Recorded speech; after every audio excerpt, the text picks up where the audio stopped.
আজকের আমাদের এপিসোডটা একটু হাসি মুখে শুরু করা যাক। কেন? দুর্গাপুজো আসছে, সেপ্টেম্বর মাসেই দুর্গাপুজো। আর দুর্গাপুজো মানেই বাঙালির একমাত্র উৎসব, ইউনেস্কো সার্টিফাইড একটা হেরিটেজ উৎসব, যেখানে কিন্তু গোটা বিশ্ব থেকে লোক আসে আমাদের পশ্চিমবঙ্গে দুর্গাপুজো দেখতে। আর এইবারে দুর্গাপুজোতে স্পেশাল আমাদের জন্য একটা উপহার এসেছে। সেই উপহারটা কি? সমস্ত ক্লাব কর্তৃপক্ষ যারা দুর্গাপুজো করেন তাদের সকলকে সরকারের তরফ থেকে দেওয়া হবে 95 নয়, 1 লক্ষ নয়, 1,10,000 টাকা। ঠিক আছে? প্রত্যেক সরকারের প্রত্যেক ক্লাবগুলো পাবে সরকারের তরফ থেকে 1,10,000 টাকা। এই 1,10,000 টাকা আপনারা নিয়ে কিন্তু দুর্গাপুজোটা করবেন, নিশ্চিন্তায় করবেন, কোনো চিন্তা করবেন না, শান্তশিষ্টভাবে দুর্গাপুজোটাকে উদযাপন করবেন, ফেস্টিভ্যালটা করবেন। এবং এই ফেস্টিভ্যাল করার মাধ্যমে সকল মানুষকে আপনারা একত্রিত করবেন। কারণ এই কঠিন সময় যখন মানুষের চাকরি চলে যাচ্ছে, এই কঠিন সময় যখন মানুষের কাজকর্ম বন্ধ হয়েছে, এই কঠিন সময় যখন চারদিকে বন্যা হয়ে যাচ্ছে, সেই সময় কিন্তু একটা আনন্দর অনুভূতি, সেই সময় কিন্তু সকলের পাশে থাকার অনুভূতিটা দুর্গাপুজোই আমাদেরকে দিয়ে যায়। এই জন্যই হয়তো দুর্গাপুজোটা আমাদের প্রত্যেক বছর ঠিক বর্ষার পরেই আসে, কারণ আমরা বর্ষায় যত দুঃখ পাই, সেই দুঃখের আনন্দ কিন্তু আমরা দুর্গাপুজোতে সবাই মিলে একসাথে হয়ে উপভোগ করে নিই। তো যাই হোক, আমি এই কথাটা বলছি এই কারণে, কারণ সরকার থেকে জানিয়েছে সরকার 1,10,000 টাকা করে দেবে, এবং এই 1,10,000 টাকা করে নিয়ে সবাই মিলে কিন্তু দুর্গাপুজো আনন্দ উপভোগ করবেন। এইখানে কিন্তু সরকার নিজের তরফ থেকে 500 কোটি টাকা খরচা করছে এই সমস্ত অনুদানগুলো দেওয়ার জন্য। এবং তার পরে সরকার থেকে আরও জানিয়েছে ইলেকট্রিসিটিতে স্পেশাল ছাড় দেওয়া হয় পুজোগুলোতে। এরপরে তারা জানিয়েছে সরকারের তরফ থেকে সমস্ত যে পুলিশ, ফায়ার ব্রিগেড, সমস্ত কিছু যেগুলো পারমিশনগুলো নিতে হয়, সেই পারমিশন যে খরচাগুলো থাকতো সেই সব খরচাগুলোকে জিরো করে দেওয়া হচ্ছে, যাতে সবাই একদম কম খরচায়, সমস্ত দিকে কম খরচা হয়, যাতে উৎসবে বেশি খরচা করা যায় তার দিকে খরচা করা হবে। এবং সমস্ত কিছু করে মমতা কিন্তু জানিয়ে দিয়েছেন আমাদের এবারে বাঙালির মহোৎসব কিন্তু দারুণ করে করা হবে।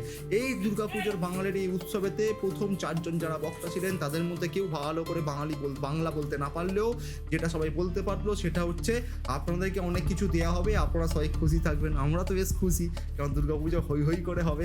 এবার একটা হই হই করে কথা বলি, সেটা হচ্ছে সামনে 1 সপ্তাহ হই হই করে বৃষ্টি হবে, কেননা আগামী পূর্বাভাস তাই দেওয়া আছে সামনে 1 সপ্তাহ একদম মুষলধারে বৃষ্টি হবে। এবার এই মুষলধারে বৃষ্টিতে অনেক জায়গায় অলরেডি জানি হাঁটু অবধি জল চলে গেছে।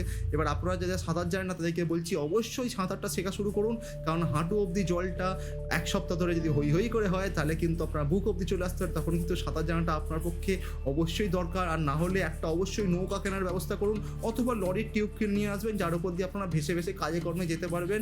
কারণ এটা খুব দরকার আছে, যাদের 2 তলা বাড়ি নিয়ে 1 তলাতে থাকছেন, বাড়িতে জল ঢুকে আছে, তাদেরকে বলছি কোনো চিন্তা করবেন না, ছাদের উপর উঠে পড়বেন, একটা টেন্ট খাড়ি থেকে যাবেন। কারণ দুর্গাপুজো আসছে, দুর্গাপুজো এলে সমস্ত কষ্টের কথা আপনারা তখন ভুলে যাবেন। কারণ তারপরেই আসবে আমার পাড়া আমার সমাধান, এই প্রকল্পটা, যার মাধ্যমে আপনার যতগুলো সমস্যা, যে বাড়িতে জল ঢুকে গেছে, এই হয়ে গেছে, এই হয়েছে, এই সমস্ত সমস্যাগুলো আপনারা কিন্তু একদম সিধে সরকারের কাছে জানাতে পারবেন। যার ফলে সরকার তার পকেট থেকে বার করা 8,000 কোটি টাকা, ভাবতে পারছেন?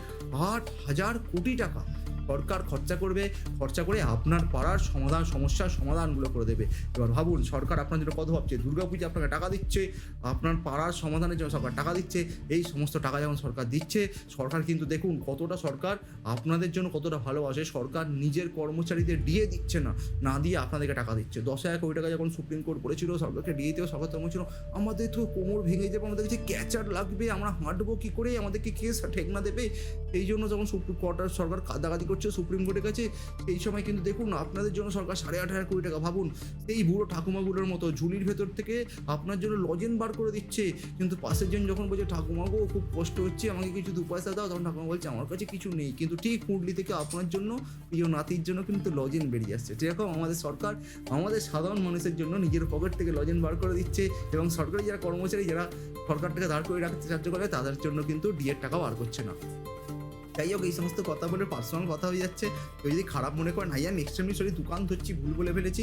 কিন্তু একটা জিনিস আপনাদেরকে বুঝতে হবে, সেটা হচ্ছে সরকারি যারা যারা চাকরি হারিয়েছেন, যাদের যাদের বাড়ি ডুবে যাচ্ছে, যারা যারা বন্যায় ভেসে যাচ্ছে, যাদের ফসলের ক্ষতি হচ্ছে, সমস্ত মানুষ যত কষ্ট পাচ্ছেন কোনো চিন্তা করতে হবে না। কেননা ফসলের যে বিমা, ফসলের বিমাতেও একটা স্ক্যাম হয়েছে।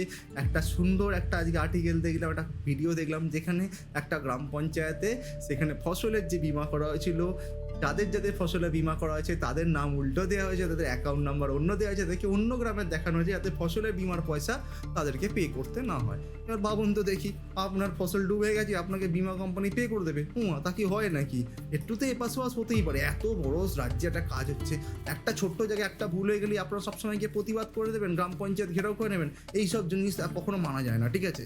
এই সমস্ত কিছু একে এক করে করে অন্য করে আমাদের দুর্গাপুজোকে রেখে বা অন্য করে আমাদের এসআইআরকে রেখে আমরা কিন্তু সবাই দেখছি বিএলওদের ওপর মমতা ব্যানার্জি বলেছেন যারা বুথ লেভেল অফিসার আছেন, যাদেরকে সেন্ট্রাল গভর্নমেন্ট এরকম করে সমস্ত কমিশন যাদেরকে শেখাচ্ছে যে কিরকম করে নাম বাদ দিতে হবে, তাদেরকে বলা হচ্ছে একদম কিন্তু এসব নাম টাম বাদ দেবেন না। আপনারা কিন্তু এখনও আমাদের সরকারি চাকরি করেন, ওই সব কিছু ভোট হওয়ার পরেও কিন্তু আপনারা রাজ্য সরকারি চাকরি করবেন, তাই আপনার চাকরির কথা মাথায় রেখে কিন্তু আপনার বুঝতে হবে আপনাদের কারোর নাম যেন না বাদ যায়। এবার আপনি যদি এদের মধ্যেই পড়েন, আপনি যদি এই সমস্ত বিএলওর মধ্যে পড়েন, তাহলে আপনাকে বলছি চিন্তা ভাবনা করে কাজবাজ করুন।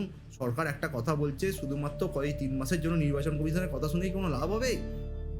মানে দেখুন, ভাবে নেবেন না, আমি জাস্ট কি আর কি মারছি। যাই হোক, এই সমস্ত ঘটনা এখন আমাদের পশ্চিমবঙ্গে কিন্তু একটা খুশির মেজাজ ঘটছে। এই খুশির মেজাজের মধ্যে কোনো খারাপ কথা কেউ বলবেন না, কেউ ডিএ চাইবেন না, কেউ চাকরি চাইবেন না, কেউ কোনো রকম ঝামেলা করবেন না। দুর্গাপুজো আসছে, দুর্গাপুজোর অ্যানাউন্সমেন্ট হয়ে গেছে, এই দুর্গাপুজোর জন্য 1,10,000 টাকা করে পাওয়া যাচ্ছে। তাই আপনারা সবাই চুপচাপ বসে যান, দুর্গাপুজোটা কাটুন, উৎসবে ফিরুন। উৎসবটা হয়ে যাওয়ার পরে তারপরে রাস্তায় নামবেন, একটু প্রতিবাদ করবেন, আপনাদেরও ভেতরে আত্মার শান্তি পাবে, আমরাও আমাদের মতো শান্তিতে থাকতে পারবো, ঠিক আছে? দেখা হবে এরকম একটা শান্তিপূর্ণ পরবর্তী এপিসোডে।